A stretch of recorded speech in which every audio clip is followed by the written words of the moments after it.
Hello, everyone. Look at that. There are messages already.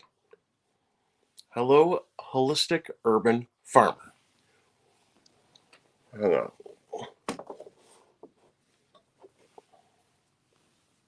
He says, "Love you, Dom."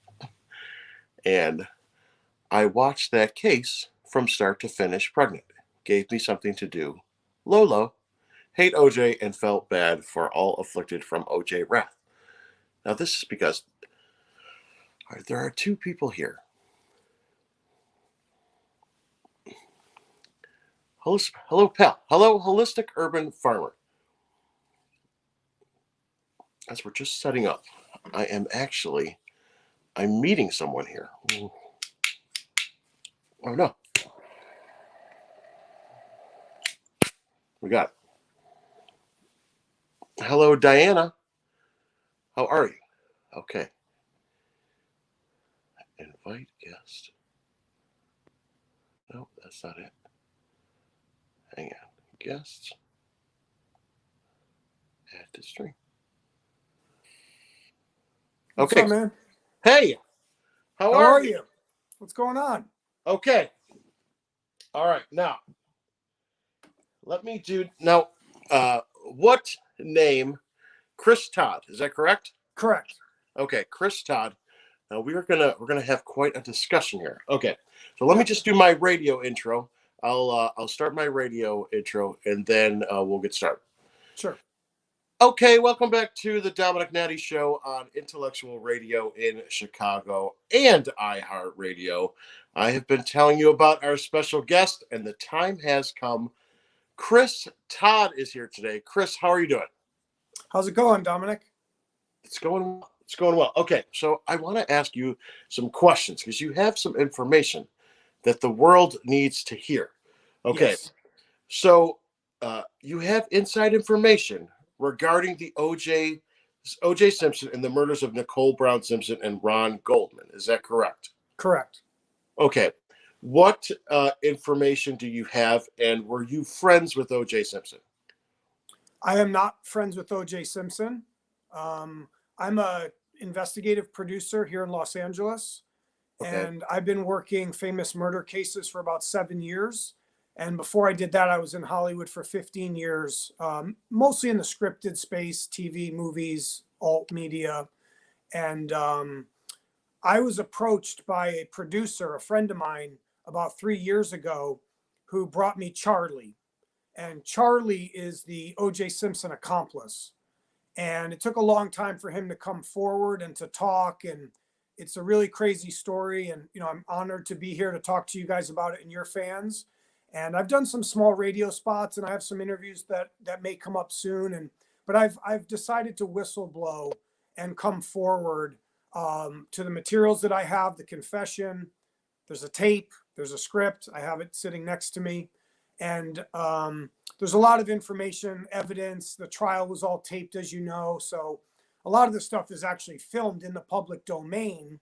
So I'm willing to answer any questions here today and talk about this for sure.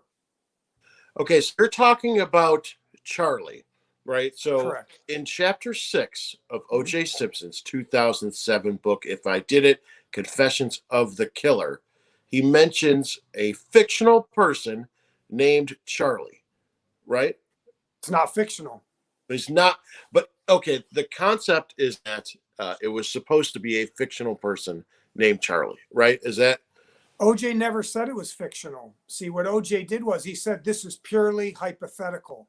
And if you look at him when he says that in his Judith Regan interview, he's lying. The only reason he says it's hypothetical is so that he has deniability with the children, as Judith Regan points out in the interview. In the book and the interview go together. They're both done by Judith Regan and Pablo Fengeves. Okay.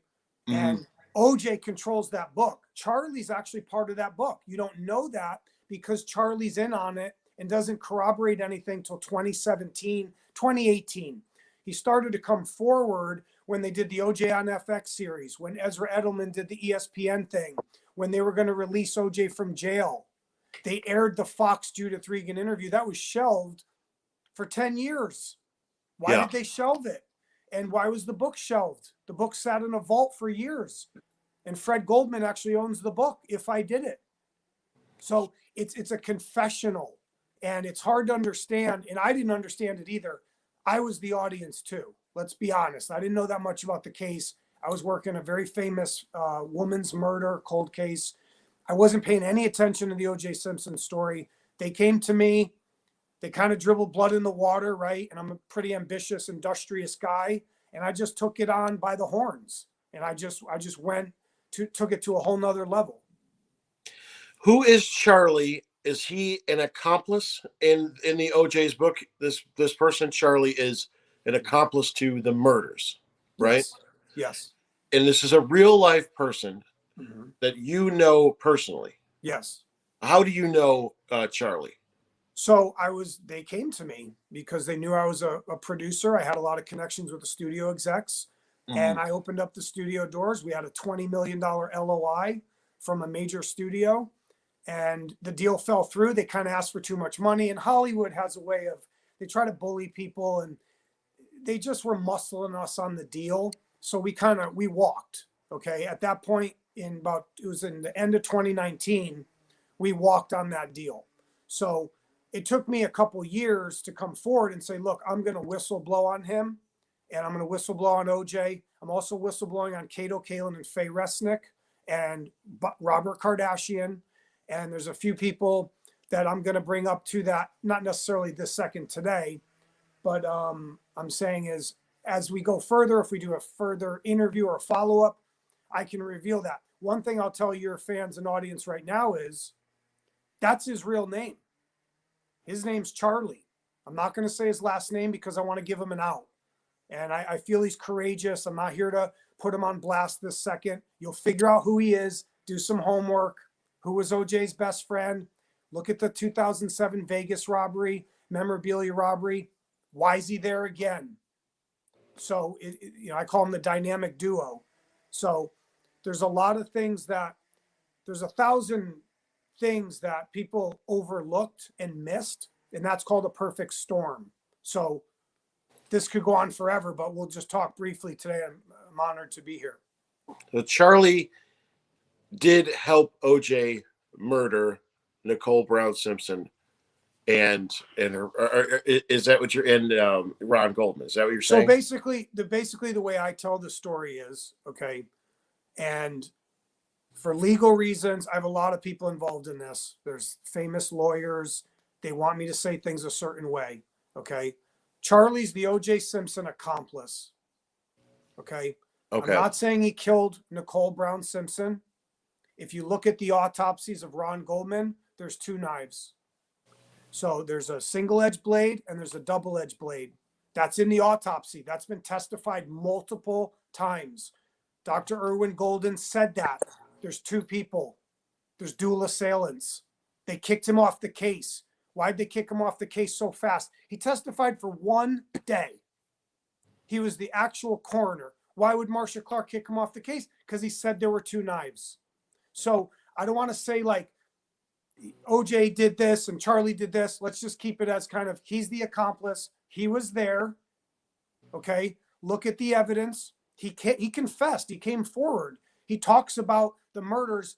You got to read between the lines, like what's in the confession written version, what's on the tape. You need to read between the lines. He's not going to let you beat him. He's not going to say to you, I stabbed Ron Goldman 15 times. Would you do that? Would you confess to that? No. So you have to kind of look at it like, I think Charlie's courageous. I'm his friend, and I'm also his frenemy, right? Because this thing is so complicated and it gets really dark the night of the murders. And I've spent a lot of sleepless nights. Like, should I flip the guy? Should I go to the cops? Should I go to the FBI? Well, it's not a federal case. They can't do anything. So I've been up and down. It's been a long journey, and no one will really understand my full journey with Charlie and this other producer. He has a team of people. There's a lawyer. They have power of attorney over him. He's kind of gagged. You don't really meet him at first. You don't even get to talk to him for like a long time till you're like waving a check in their face. So, and that's why Hollywood had a hard time with this. Hollywood likes to bully deals, and I'm not really into Hollywood anymore. I'm kind of an investigator. So but I'll answer any questions about it. And I've offered to leak his confession. I've offered to show the public his confession. And then if they want to interview Charlie, he'll be interviewed. He'll come on camera. He'll tell his story, but he's not going to say everything you think he's going to say. So you just got to take what he gives you. You know what I mean? You're saying that you have leaked a confession. Are you saying that you hold a confession from, okay. So, I could start reading it right now. It's right here. Is that a screenplay? That looks like It's a script, but it's nonfiction. It's a confession. Don't be confused by the word script. Okay. This is where people get lost, and that's why we did it. We put it in a script, so you say it's a movie. Get it? Right. So that's I'm not going to say the title, but the first page, when you open up to the script, it talks about him in the mafia and how his dad worked for Meyer Lansky and how the Jews and the Italians worked together. And they were bigger than U.S. Steel. He starts you out when he's 12 years old. He doesn't start on June 12th. He wants you to get to know who he is. Who's Joey Ippolito? Look up Joey Ippolito. I'll talk about him all day long. He died in 2006. He put the squeeze on. He put the extortion on. June 12th at 10:15 p.m., he sends Charlie to go get $100,000 from OJ Simpson and Coke money. And OJ freaks out. And it's in there. It tells you. And he says Faye Resnick's name and Keith Z and Nicole. And OJ owes the money too. And Joey Ippolito extorted a lot of people and had a lot of people murdered. It's not a game to them. If you didn't pay up, I'm not saying they were going to murder Nicole and Faye Resnick. That's not what I'm saying. OJ took it too far. That's how Charlie tells the story. OJ did it. It's OJ's fault. And he's passionate about it. So it's a fascinating story. OJ took what too far? He took it too far. He should have paid the money. Say some famous mob guy shows up to your mansion, banging on your door, on your gate, punches in the code to the gate, 3232 star. How does he know the code? Because OJ tells him it. And Joey Ippolito was staying at his house for a long time. Look at the published articles. How did AC Cowlings know Joey Ippolito? Why did no one talk about Joey Ippolito? Because it's a ruse. It's a farce. It's a setup. And there's another famous guy who hired Bob Shapiro. I won't say his name because I know his widow and I'm going to have some respect for him. He died. He was the president of CBS. And he called OJ Simpson and goes, I want to help you. And OJ goes, this is on June 13th. Why do you want to help me? He didn't even know him because he knew Joey and Charlie. That's why. And they had to protect the mob. It's a mafia story. And if you look at JFK and the stock exchange scandals, the mob's always around. And if I know it sounds crazy, it's hard to believe. And obviously, Charlie has to be the one to come forward fully. If I look at him as an investigator and I come at them like a torpedo, yes, I can destroy him. I could put him in jail. He knows that. Okay. He's been nervous about this too because he doesn't want a lot of people knowing what he's told us, right? So the tape itself is in a vault with an attorney, and that's 10 hours long. And he talks about OJ and how he met him and Joey Ippolito and, you know, Ben Kramer, Don Aronow, Meyer Lansky, all these guys in Miami. Look it up. They used to race the speedboats. Why did all the speedboat guys get arrested for cocaine smuggling? You got to kind of shift your paradigm. And but just to quickly say, on June 12th, it was an extortion by Joey Ippolito against Faye, Nicole, Keith Z, and OJ Simpson. OJ took it too far, and they caught two bodies at 10:40 p.m. on Sunday night. So you're saying that OJ was involved in drug trafficking, or is that? Yes. Okay. And you're also saying that you have a video recording. Audio. Okay. Audio recording of OJ's accomplice. Yes. That has been unreleased, where he confesses to a lot of crimes and also incriminates OJ Simpson as being a part of the murders and other crimes with the mafia. Yes. Okay. Now, Holly asks, what role did Faye play in this? So I've tried to help Faye, and Faye ignored me and didn't want to deal with me. So she's on the chopping block now. Okay. Faye owed a drug debt to Joey Ippolito and Charlie. And in this script, she's in it. She's there with Joey Ippolito, blowing lines of cocaine at Rockingham with Nicole. They're in there. Calls her Nick. Joey says, Nick, tell Faye to leave some for the rest of LA. And he kind of tells this story, how he was there hanging out, grabbed a beer out of the fridge. It's all in there. And look, I'm not saying Faye didn't get Nicole killed. You could never press charges against Faye Resnick and be like, hey, did you do cocaine with Joey Ippolito and Charlie and these other drug dealers? Yes, she did. And she could take me to court all day long and I'll stick her in front of a judge and she will lose. She will lose. So the key is come clean, Faye, right? You wrote a book. You came forward about your friend who got murdered. She was your supposed best friend. Why didn't Faye testify in the trial? Because they wouldn't let her. Because they knew she would open up all the cocaine angles. Her drug abuse was so documented. She passed out in front of her daughter. That's in another book. There's all these things. They did an intervention. And let's look at it this way. So on June 12th, 1994, Faye Resnick is supposed to be at Nicole's house. She was staying there. Where is she? That's weird. She just happens to go to rehab 2 days before. And then on the night of the murder, she calls Nicole and has a conversation with her. And Sydney Brooke, OJ's daughter, says, I heard mommy crying with her best friend on the phone. That's weird. So Faye calls her 30 minutes before these drug dealers are about to show up and say, you owe us a bunch of money, pay up. She's not even there. And then they go there. That's why OJ thinks she's there. They think Faye's there. So when they show up, she's not there. And there's Ron Goldman. He's already there. He's standing out front. And Charlie and OJ come through the back like two bulls in a china shop. And there's Ron and there's Nicole and they're talking. And Nicole's barefoot and she's wearing that little skimpy dress. And OJ just sets him off. And they both have knives. And they gave them a chance.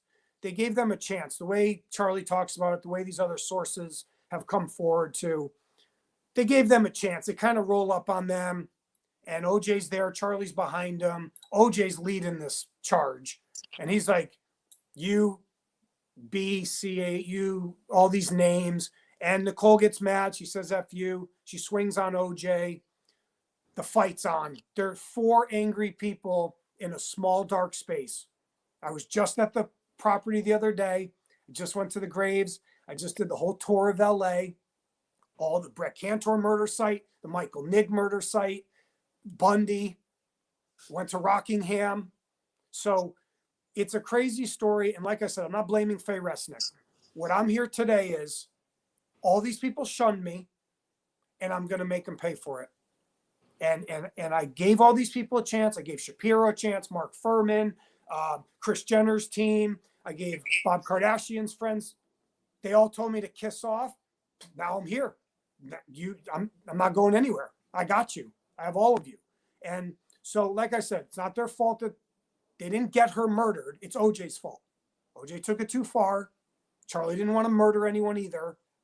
But remember, when you're a mob guy and you stick him right there and he wants to get his money and his boss is Joey Ippolito, who had threatened to murder Charlie before, in this script, he kidnaps him, sticks a gun in his mouth. Okay, forces him to work for him. Because the Italians and the Jews, they had this very strange dynamic where the Italians kind of tried to bully the Jews in the world. Look at Meyer Lansky. He was Jewish, right? And Lucky Luciano trusted his entire empire to Meyer Lansky. He's quoted as saying that many times. Always listen to Meyer, always. And Meyer dies in like 82. He never goes to jail. He runs the mob for like 60 years. Government connections? Maybe. CIA? Maybe. How long have you had this confession on audio recorded? This audio recorded confession? 3 years. 3 years. Okay. And you're sitting on it because you're supposed to make a film out of it? Well, right? my friend's the producer, my other friend, right? So if I flip the tape, I flip him, we all end up going to grand jury, so get subpoenaed in a grand jury. My thing has always been this, look, It's a business deal.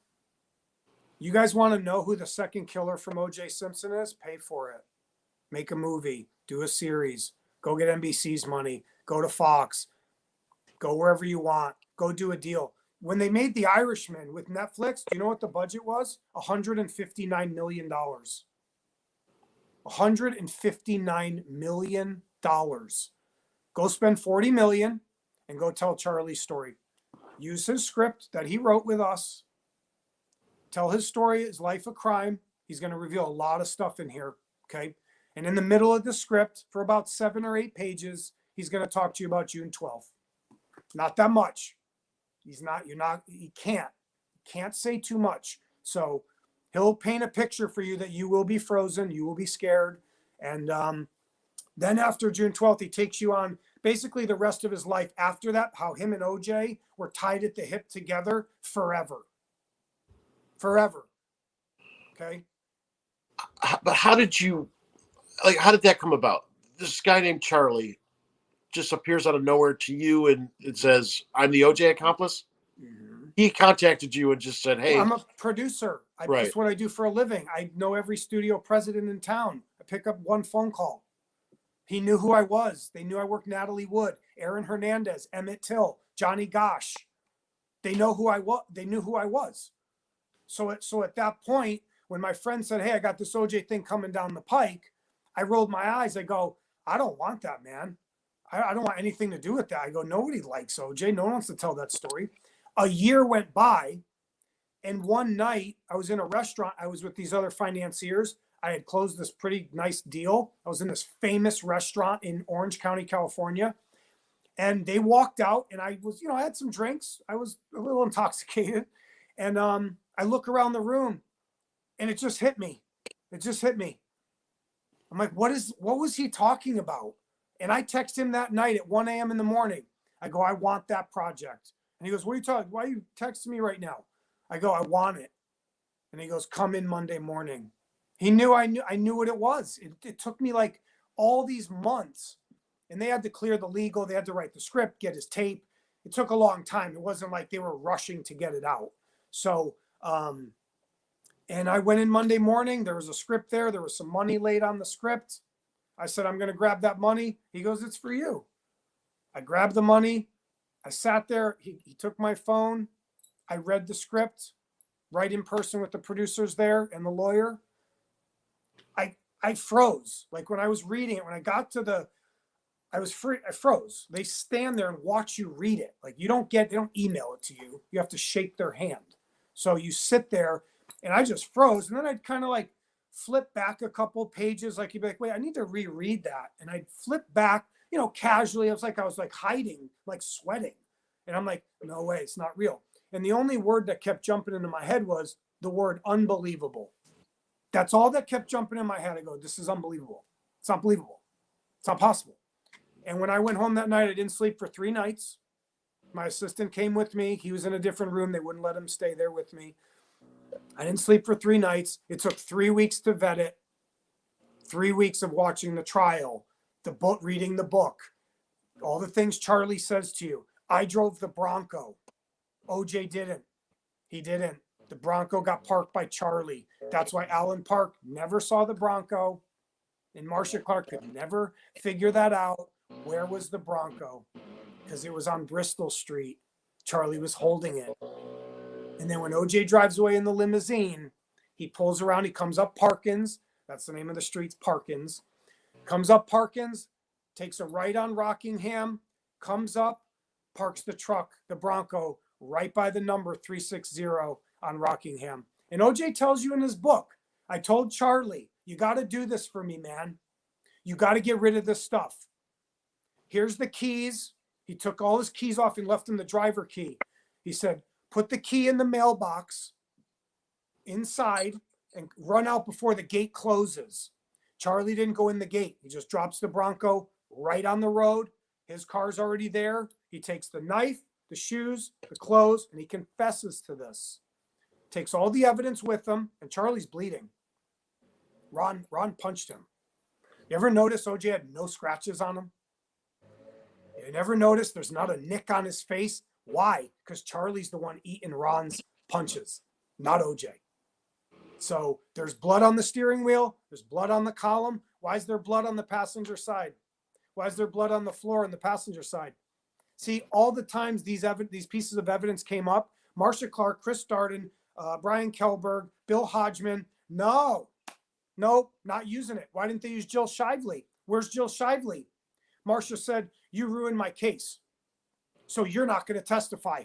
Why? Because she sold the story. But Marcia, you made $4 million off a book. What's up? Why couldn't Jill Shively make $5,000? That's what she got paid, $5,000. She saw OJ Simpson leaving the crime scene, crash through San Vicente Boulevard. And when I met Jill Shively, you know what she told me? I go, was there somebody else in the car? She goes, I don't know. I go, I know why you don't know. You want to know why? Because I know everything about the case. You were behind him, weren't you? The way your car was, right? Yeah, I was kind of behind him. You couldn't see over there. She goes, I saw OJ turn around to look back at me, right? Because you're behind him. You can't see, you're not seeing him from the front. And she goes, oh my God. And I go, was he bare chested? He had no clothes on? She goes, yeah. And Marcia said, that's bull crap. I go, he had no clothes on, right? Because all his clothes are, Charlie's holding all his clothes. He has no shirt on. That's why she saw his bare arms. And they said, no, he's wearing this track jacket. No, he's not. He's stripped down. He's not even wearing shoes, driving the car. It's all Charlie's holding. He tells you that in the confession. He's holding all the evidence on his lap. So there's 1,000 things. It goes on forever. It never ends. Are you saying that you also have information about Rob Kardashian that and Bill Waz? What could you give me an idea of what that would be? Sure. I mean, yeah. Sure. So Bill Waz died in 2004 of a drug overdose. He was a career mafia killer and hitman and muscle for the mob in Vegas and LA.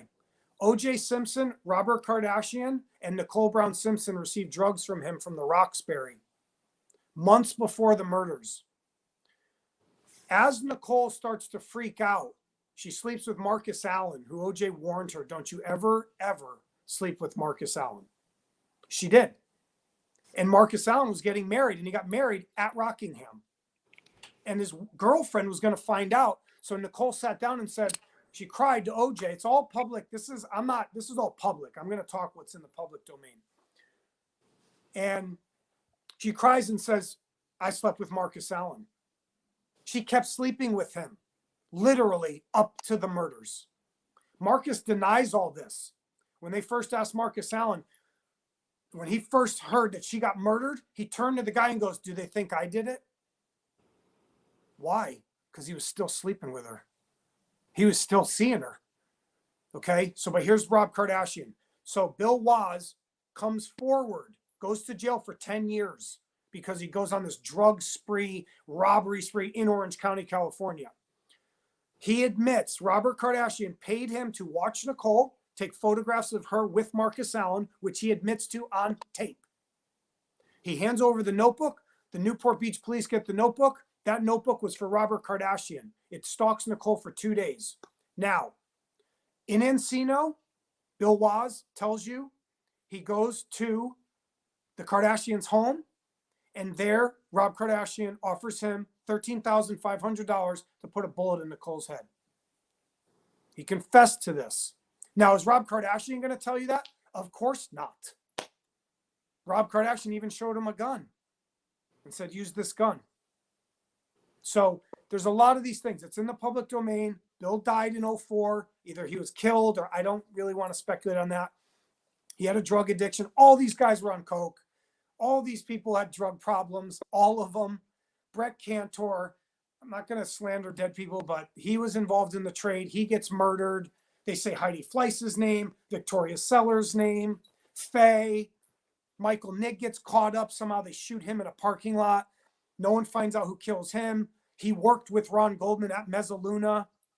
Then he works at Splash, known drug hangouts. Like, so whether he knew something, but my point is, Rob Kardashian, not to try to destroy the guy's name, he did some shady stuff and he protected OJ. He knew who Bill Waz was. Did Bill Waz kill Nicole? No, he didn't. Now, just to wrap this up, the way Bill Waz tells the final part of the story is he takes $7,500. He takes half the money. He acts like he's going to kill her. Okay. And Bill tells you in his book and his other interviews over the years, this is what we do. I'm a flip Rob Kardashian. So when they go meet at the Westfield Mall, like a few weeks later, Bill Waz puts a gun in his face and says, give me the rest of the money. And he does, because they come together to meet. Okay.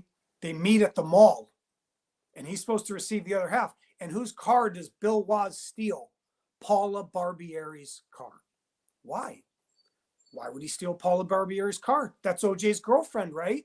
How does he know where the car is? And the car has the keys in it. And he goes and steals Paula Barbieri's truck, meets him at the mall, sticks a gun in his face, give me the rest of the money. Then Bill Waz turns around, goes on a coke spree and robs 3 stores, spins out of control, gets shot at by the cops, goes to jail, gets a 20-year sentence. Why does he have Paula Barbieri's truck? She went to get her hair done in Beverly Hills. It's a setup. It's a setup. And so that's why they catch him with her car. So there's a lot of incestuous stuff. And I've been fascinated by this story ever since I met Charlie, ever since I've read the script and heard the tape. And I'm coming forward. I'm going to flip these guys because I gave them all a chance to kind of make right. And so it's me versus them. Okay. Now, how many people are friends? This is a question. How many people are linked with Faye are friends with Kyle Richards and the Kardashians? And then is Kris Kardashian still friends with Faye? Yes. Kris Jenner? Yes. I'm sorry, Kris Jenner. Yeah. She's in the show. They just showed Faye Resnick do the doctor's house. People in Beverly Hills, they're all in bed together. They protect each other. And they will fight. They have a lot of money. They have a lot of fame. Could they take me to court? Sure. There's only one problem. I have the truth. That's where they lose. See, the truth is its own defense. And you also cannot turn back the hands of time. And I have the guy's confession. You're already caught. It's just easier to. So, yes, Faye Resnick, Kris Jenner, Robert Kardashian's cousin, Cece Shahayan. She was best friends with Nicole. So was Cora Fishman. She wrote a book. They all wrote a book. Faye, Cora, they talked about the drug use. OJ tells you, Dr. Fishman warned me. I was thinking about what Dr. Fishman told me on the night of the murders. We went to the recital and the guy filmed them. The guy from Oregon filmed them. And Cora Fishman, his name is Dr. Fishman, came up to me and said, OJ, you got to get the kids out of there. It's getting crazy with Nicole, Faye, and Cora got mad. Cora Fishman was Ron Fishman's wife. And she was like, something's up, something's going on. They're talking about the mob. They're talking about these coke dealers. They got tied up. They got caught up.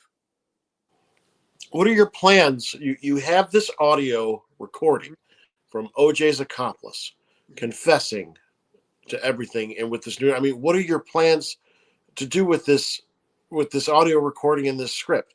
Are you trying to sell it? How is the public going to get to hear it? When the press stops blocking the story. So you're trying to get. Are you willing to release this audio? Yes. How do you want to release it? Well, it has to go through our attorney. I could release this in my sleep. I could mail you this tonight. I could photocopy this right now and send it to you in 2 seconds. Okay. That's the script, right? Yeah, that's the script. But it's not a script. It's a confession. It's a true life story of every part of his life. Miami, Colombia, Meyer Lansky, how his dad was in the mob, what restaurants they owned. James Caan's in there. James Caan's family was mafia. James Caan, why was he friends with Ben Kramer, Bobby Cicenti, Don Arono? It's all a ruse. It's all a setup. So, but the press was blocking the story. AP Press, total fraud. LA Times, fraud. They can come to me, talk to me, sue me. I dare you to. Dare you. They're a fraud. They know about the story. They know about it in Vegas. The AP press blocked it in Miami, Vegas, and LA. Call them. Ask them. Ask them if they know Chris Todd. Call them. They know me.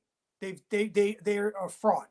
And LA Times, they blocked the story too. Why? Who are you protecting? What are you trying to protect? You're trying to protect yourself. All these people in Hollywood are selfish. They only think about themselves. So those reporters, they don't really know me. They don't shake my hand. Did they take me to dinner? Nope. They ever have a beer with me? Hang out with me? Nope. And that's what Hollywood does. You can't get close to these people. They're going to keep you at an arm's distance. I offered for free. In the beginning, I wanted money. I'll be honest. Okay. So I'll give them an out. In the beginning, I wanted $100,000. Isn't that what producers do? How do you pay my rent? I asked for $100,000 from A&E. You know what A&E told me? They have no money. You know who owns A&E? Disney. So I don't want to hear anybody's excuses. Do I have a chip on my shoulder? Yes. Am I a little bit angry? Yes. I did a podcast with this guy recently. He goes, calm down, calm down. I'm not going to calm down. This is bull. This is a fraud. And for the reporters, okay, I like that comment. So I have protection too. Don't think why do you think they came to me? You think you're going to roll up in my place and come get me? Try it. Like it's not going to happen. So I got a lot of mob guys with me, a lot in New Jersey, Vegas. You don't think they've already put it through the pike, get rid of this guy? Of course they did. And some guys come forward and go, don't touch him. We're all going to win. We're all going to make money. Don't burn the guy who's going to make you millions of dollars. Okay. So if they do a studio deal with Charlie's movie, Charlie's going to make $5 to $10 million. And so is my boss, not me, because I'm not part of the deal anymore. Okay. So, what was the last part of your question? Sorry. You're not part of the deal anymore? No, because I'm the enemy. I'm talking to you, a famous guy. You can see my face. I'm right here waving around something they don't want me to have. Okay. They're not their friend. They don't like me anymore. I was their best friend, and the studio should have done the deal. Oh, A&E. So the lawyers send me a memo, and they have them read it. They send this memo to these producers. They're supposed true crime producers at A&E. And so they read it to me over the phone. We would never pay this guy a dime for any information on this murder case. That's weird. That's all you do is pay people on murder cases. What does Discovery ID do? Go look up the show OJ is Innocent. They paid Bill Deere a bunch of money, took 2 cops and a forensic pathologist, and made a show called OJ is Innocent. It's a fabrication. You want to know how much money they paid for it? $300,000. You don't have any money? No, you don't have any money for me. You don't have any money for me. That's what you mean. So you can go down with everybody else. You're on the chopping block too. But do you have access to this audio recording? Yes. You do? Okay. Of course. You have it. Okay. I have leverage. I call him right now on the phone and be like, hey, Dom wants to hear some of the tape. Yeah, bring him in. Where's he at? Has he got any money? What's he got? Yeah, he's famous. He's got NBC. They got 10 million. They'll do the movie. Bring him in. We'll fly you out first class, Dom. Come on out. But you own the rights to it. Well, it is a group. You're part of a group. Okay. Yeah. Now, let's get to the point. I know we're almost out of time, but sure, yeah, no worries. But there's a part that involves me. The editor and publisher of the book, If I Did It, Confessions of the Killer, was Judith Regan. When she hung up on you? Because she's a fraud. But go on. Okay, so Judith Regan what was the editor and publisher of the book, and then she did a video interview with OJ Simpson to promote the book in a Fox special in 2006, but it didn't air until 2018. Now, I'm just getting everyone up to speed. Now, in March of 2018, I did an interview with Judith Regan and asked her if her publishing company paid OJ for the rights to that book? And right after I asked that question, Click. right, the phone call was disconnected. Yeah. She lost connection. Because she's in it for herself. She's Okay. worried about herself. Again, that all of them are. But go on. So I asked her if she paid for the rights to OJ's book. Mm-hmm. The phone call mysteriously disconnected. Mm-hmm. Now, were OJ and Charlie paid for writing the book? Yes. If I Did It, Confessions of the Killer. $750,000. $750,000 to that OJ. they did To OJ. to OJ. Mm-hmm. Paid by whom? Judith Regan, By National Judith Enquirer. Regan. Okay. The book, Now, Fox Harper Collins. But right. see, they fired her. See, They Rupert did. Murdoch was smart. He fired her ass. And that's why he shelved the book. And that's why they shelved the interview. See, so I give Rupert Murdoch and Fox some credit here. They kicked her to the curb. When they found she did that behind their back. They didn't even know what was going on. She had her own money. She worked at the National Enquirer. That's how she knew Pablo Fenjves. And Pablo testified at the trial. But he was a good writer, he was a good writer. So she liked him. $750,000. Now they were supposed to make $10 million. That's not what they wanted. They wanted $10 million. But the 750 was like the advance to get him in front of the camera. OJ doesn't do anything without money. It's all hidden. It's all offshore. You have to pay these weird companies like through his kids and whatever. They pay him the 750. They do the interview. It's the greatest interview I've ever seen, ever. If you watch the whole thing A to Z, it's the greatest true crime interview I've ever seen. Why do you think he sits there for an hour and 45 minutes? Because you just paid him a bunch of money. And why did he write the book? He didn't even want to write the book at one time. They had to hem and haw him back and forth. They're like, how are we going to do this? And he looks at Pablo Fenjves and he goes, I couldn't have done this alone. And Pablo was like, what? And that's how they introduced Charlie. Because they knew they had to have some heat in this book. They had to have something. It wasn't just, OJ did it by himself and went over there. No, that's boring. They needed some hook. So that's why chapter 6, the night in question. Now, OJ gives Charlie some of the money, yes. But Charlie gets disgruntled because OJ keeps most of the money. OJ kept bullying Charlie. In the script, Charlie tells about this conversation where OJ goes, Charlie, I'd hate to see things break down for you. There's no statute of limitations on double murder 1. It's a blackmail. You better do what I say or I'll flip you. So they had this up and down relationship for years. That's why Charlie hates OJ now. That's why he came forward. He went to my boss, okay, it's my former boss, and they brought a guy to him in Vegas. This is how they met him. And the guy came up to him. He goes, hey, you've been working with my friend for a couple of years. They trust you. And he's a good guy. My boss is a good guy. And they go, we trust you. And he goes, my brother, and they say brother, it's like a friend of mine, a friend of ours, wants to tell you a story. And that's how they met him. They knew him through somebody else. They trusted this guy, my boss. They trusted him. And that's how he met him. And then he went and filmed and lived with them for 5 days and tape recorded him. Paid him some money. He bought him. Charlie wasn't doing anything for free. You had to pay him. So he got paid to do the tape, do the script, tell you everything. And then look, as a disgruntled employee, knowing a dirty secret, they tried to hide a couple things. So after a while, I started to see what this really was. This was kind of a hustle. Like, oh, did he kill him? No comment.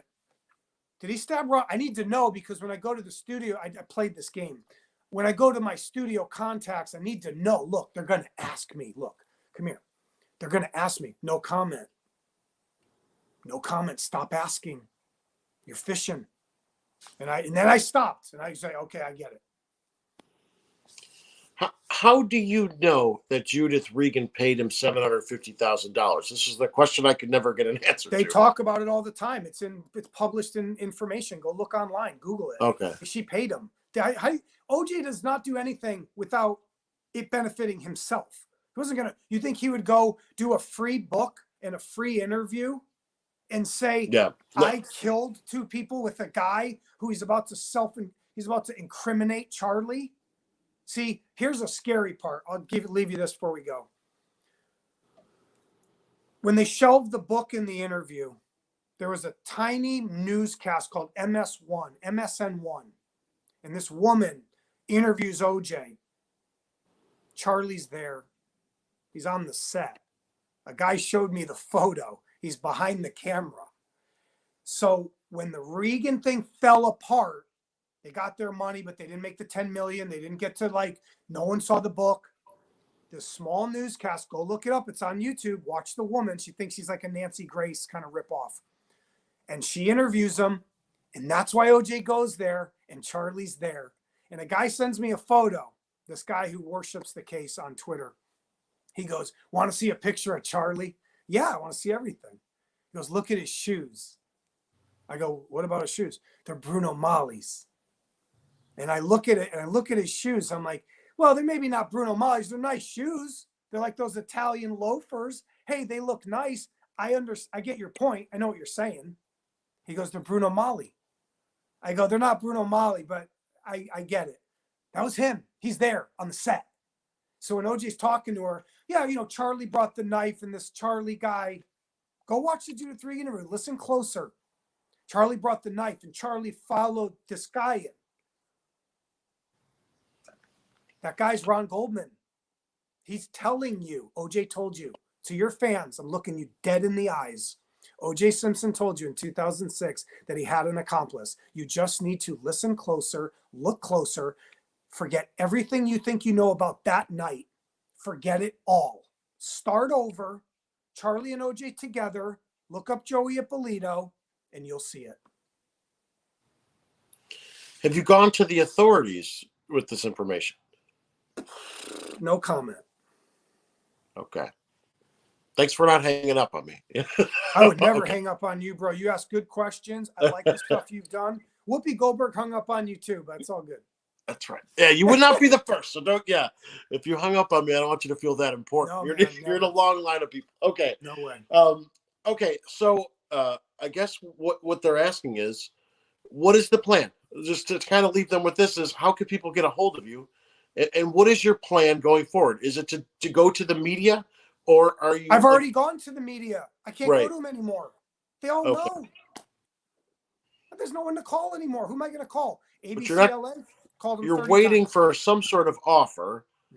Well, not an offer. I'll do it for free. I'm whistleblowing. I'm not asking for a dime. If you want to use Charlie and the script and the tape, that you pay for, yes. But if you want me to tell you a story for free, I will. I already offered them AP, LA Times, Reuters, Vegas, Miami, New York, Daily News, Daily Mail. You couldn't name one. You couldn't name one that I didn't go to. And I had another assistant too do it too. I used another guy. I didn't always use my name. Mike. My name was Mike a lot of times. And I'd use that because they try to circumvent me. And one time Charlie called us. Well, actually twice. Charlie called one of my investigators. Why are you doing this? What are you doing? You got to stop. He's like crying. And I'm listening to the call. I go, answer the phone. Because we leaked the information. And guess what the press did? This is how the press works in our country. Real great journalism. So we leak all the information. The guy from Miami, I won't say the news station, goes and runs to Charlie and shows him our email and gives him our cell number. So then we get a phone call the next morning at 6 a.m. Why are you doing this? This is how he talks. He talks like this. And I'm like, that's him. We hung up on him twice because he didn't know. It's hard to explain. He doesn't know who's talking to him. Okay. And then we finally talk to him and he calls again. We leak it again. Another reporter calls him. And it starts to leak. He gets nervous. And so why would a journalist in Miami go run to him when we brought you the story of the century, greatest tabloid story ever? You just go run to Charlie, and Charlie tells my guy, he goes, I know everybody down here. That's why they came to me. You started saying these things. You keep saying this stuff about me. He goes, I will admit, you know a lot about me. No, because we know everything about you. You don't get it. We already heard your tape. We already read your confession. We know you. And so it was like this kind of cloak and dagger. It's kind of fun in a way. And so that's what the press did. They ran to him and leaked him my guy's cell number, and he calls us. So they're a fraud. So I'm here. Look, Dom, last thing I'll say is this. You got my email. You know where I'm at. Your fans want to talk to me. My information's public. I let anybody call me anytime. I'll show you pages of the script. No problem. Come to me. But don't hide in a corner. Don't make a bunch of statements. Your fans are cool. I've seen some of the stuff they've saying. A lot of cool stuff.